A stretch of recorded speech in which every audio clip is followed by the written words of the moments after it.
Hi friends, welcome back. तो चलो देखते हैं, Noida will be Japan of India. भैया नोएडा तो अब हो रहा है। और एरो सिटी नोएडा एरिया में ही आती होगी, दिल्ली में। अच्छा वो दिल्ली में आती है। एरो सिटी भी भैया वो इलाका वो भी कम्पीट कर रही है। एरो सिटी वाकई कम्पीट कर रही है नोएडा से, गुड़गांव से।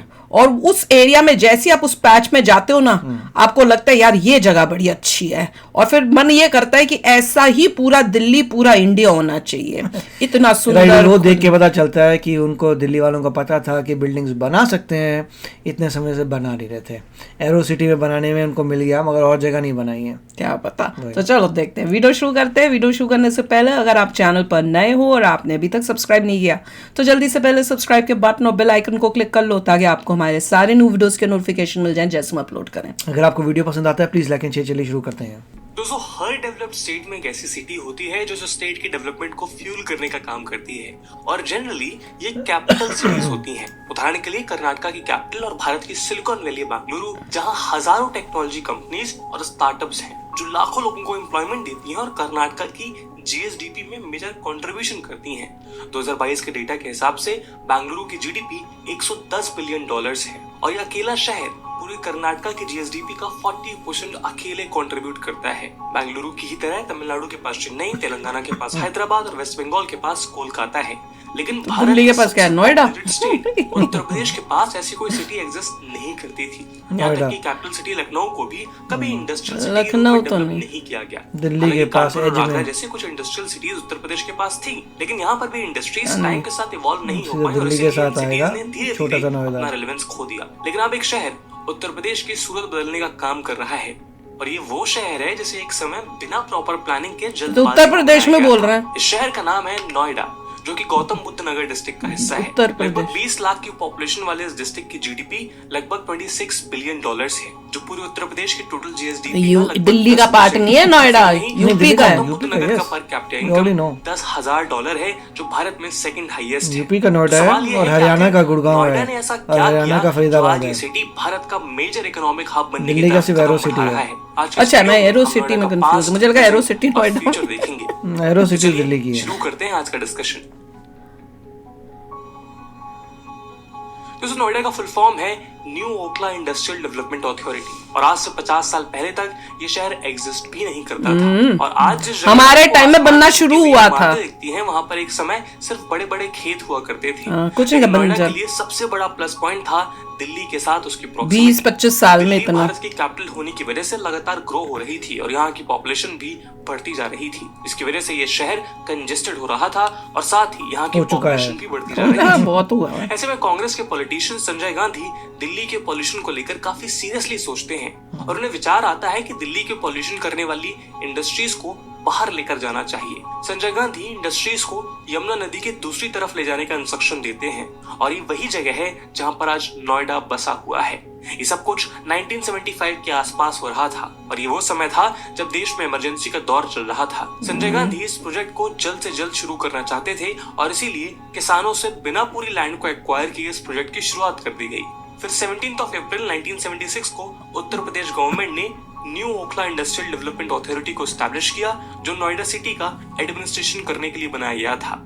अब धीरे धीरे दिल्ली से इंडस्ट्रीज नोएडा में शिफ्ट होने लगी। उदाहरण के लिए मल्टीनेशनल कंपनी HCL ने 1976 में ही अपने हेडक्वार्टर को नोएडा में एस्टैब्लिश कर दिया था। यानी एक तरह से तो हमसे पैदा होने से पहले के भी बन रहा था तब, इसका मतलब कर रहा था, और इसलिए गुड़गांव में पहले का शहर उसके बाद आगे चलकर नोएडा भी कंजेशन का शिकार होने लगा, और इसी रीजन की वजह से नोएडा के एक्सटेंशन के तौर पे ग्रेटर नोएडा को बनाना पड़ा। और फाइनली एक बेटर प्लानिंग के साथ बनाया गया ग्रेटर नोएडा भी आगे चलकर दिल्ली एनसीआर का हिस्सा बन जाता है।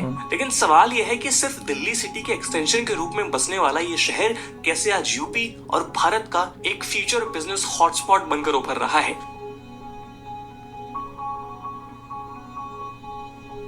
तो गवर्नमेंट ने सबसे पहला फोकस किया नोएडा को इंडस्ट्रियल हब बनाने में, और दो सेक्टर्स ने यहाँ पर सबसे ज्यादा थ्राइव किया है। पहला है आईटी सेक्टर और दूसरा है मैन्युफैक्चरिंग सेक्टर। आईटी सेक्टर को यहाँ थ्राइव होने का मौका मिला लेट 2000s के आईटी बूम के साथ, जिसके बाद यहाँ पर कई सारे बीपीओ और मल्टीनेशनल कंपनीज ने खुद को स्टैब्लिश किया। हालांकि इनिशियल ईयर्स में इस रीजन को और ज्यादा ग्रो करने पर बहुत ज्यादा फोकस नहीं किया गया, पर पिछले कुछ सालों में यहाँ आईटी सेक्टर के डेवलपमेंट के लिए इंपॉर्टेंट स्टेप्स हमारे टाइम में कोई इतनी ग्रोथ नहीं हो रही थी, धीरे धीरे ही था, गुड़गांव में ज्यादा हो रहा था। Electronic manufacturers, telecom equipment giants और डेटा सेंटर्स के अब लिए लग रहा है नोएडा ज्यादा हो रहा है, मुझे तो ऐसे फील आता है। गुड़गांव भी टक्कर दे रहा है ऐसे बात नहीं। गुड़गांव, बैंगलोर, हैदराबाद और पुणे जैसे स्टैब्लिश्ड हब्स को सीरियस कंपटीशन दे रहा है, जो अपने कंजेस्टेड इंफ्रास्ट्रक्चर और हाई कॉस्ट के लिए जानी जाती हैं। इस सीरियस कंपटीशन के पीछे पहला रीजन है PLI यानी प्रोडक्शन लिंक्ड इंसेंटिव स्कीम, जिसने नोएडा को इलेक्ट्रॉनिक मैन्युफैक्चरिंग का क्रूशियल हब बना दिया है। इस स्कीम का ऑब्जेक्टिव है कि डोमेस्टिक मैन्युफैक्चरिंग को ग्लोबल कॉम्पिटिटिव बनाया जाए और इंडियन ब्रांड्स को क्रिएट किया जाए। दूसरा इंपॉर्टेंट रीजन है नोएडा टेक्नोलॉजी कंपनीज के लिए एक आइडियल लोकेशन है। Noida, greater Noida Yamuna expressway belt firms के लिए कीन चॉइस रही है और ये बेल्ट अकेले कंट्री के 40% मोबाइल्स और 55% मोबाइल कंपोनेंट्स को मैन्युफैक्चर करती हैं।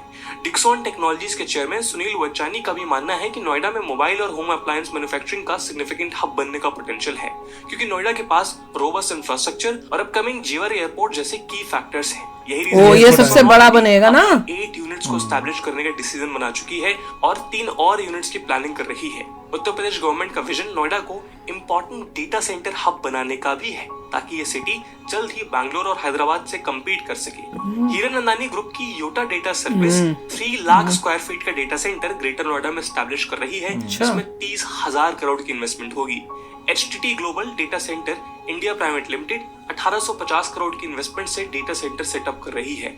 वेबवर्क्स 500 करोड़ की इन्वेस्टमेंट करके नोएडा में state of the art data centre बना रही है। Engineering company Jackson group Yamuna expressway industrial development authority region में एक डेटा सेंटर पार्क बना रही है और global IT infrastructure major NTT अपनी प्रेजेंट कैपेसिटी को बढ़ाकर ग्रेटर नोएडा में डेटा सेंटर एक्सपैंड कर रही है। इस कंपनी के CEO का मानना है कि सिटी के पास फेवरेबल इंफ्रास्ट्रक्चर, लैंड और इलेक्ट्रिसिटी अवेलेबल है और स्टेट गवर्नमेंट की सिंगल विंडो क्लियरेंस सिस्टम जैसी फैसिलिटीज से यहाँ कंपनीज के लिए एक बेहद फेवरेबल एनवायरनमेंट बना हुआ है। सिर्फ यही नहीं, उत्तर प्रदेश के शहर में आर्टिफिशियल इंटेलिजेंस का रिवॉल्यूशन भी लाया जा रहा है। एडवर्ब इकोटेक 500 करोड़ की इन्वेस्टमेंट करके ग्रेटर नोएडा में एक फैसिलिटी सेटअप कर रही है, ताकि ऑटोमेटेड रोबोट्स और मटेरियल हैंडलिंग टेक्नोलॉजी ज्यादा अमेरिकन कंपनीज नहीं आ रही। नोएडा में ऑलरेडी HCL, टेक महिंद्रा और माइक्रोसॉफ्ट जैसे कई प्लेयर्स मौजूद हैं और ये भी रीजन इस सेक्टर में सब्सटेंशियल इन्वेस्टमेंट भी विटनेस कर रहा है। उदाहरण के लिए माइक्रोसॉफ्ट यहाँ 1800 करोड़ से इन्वेस्ट करने वाला है, जिससे 3000 एम्प्लॉयमेंट अपॉर्चुनिटीज जनरेट होंगी। साथ ही Samsung, Dixon, LG, Oppo, Vivo, Lava और ऑप्टिमस जैसे रिनोन्ड फोन और वाइट गुड्स मैन्युफैक्चरर्स भी रीजन में अपने ऑपरेशन को एक्सपैंड करना चाहते हैं। एक और इम्पोर्टेंट रीजन है दोस्तों यहाँ पे स्पेस की अवेलेबिलिटी। जहाँ एक तरफ बैंगलोर जैसी सिटी अपने सैचुरेशन स्टेज तक पहुंच चुकी है और उनका फर्दर एक्सपेंशन मुश्किल हो रहा है, वहीं नोएडा के पास एक्सपेंशन का अपार पोटेंशियल है। यही रीजन है कि इंडस्ट्रीज के एक्सपेंशन के साथ ऑफिस और रिक्रिएशनल स्पेसेस, रेजिडेंस एरियाज भी बड़े अच्छे बन रहे हैं। इंडस्ट्रियल हब बनने के लिए जरूरी था कि नोएडा में टैलेंट पूल मौजूद हो, क्योंकि यही टैलेंट पूल अल्टीमेटली इंडस्ट्रीज का वर्कफोर्स बनता है। वही तो। और ये टैलेंट पूल आता है प्रेस्टिजियस कॉलेजेस और यूनिवर्सिटीज से। उदाहरण के लिए बैंगलोर, जहां Indian Institute of Science, Indian Institute of Management, National Law School of India, Symbiosis Institute of Business Management और Narsee Monjee Institute of Management Studies जैसे ढेरों टॉप कॉलेजेस हैं। तो IIM पता है, बाकी तो मैंने सुना ही नहीं। उसने कंपनीज और इंडस्ट्रीज को बैंगलोर आने पर मजबूर कर दिया है।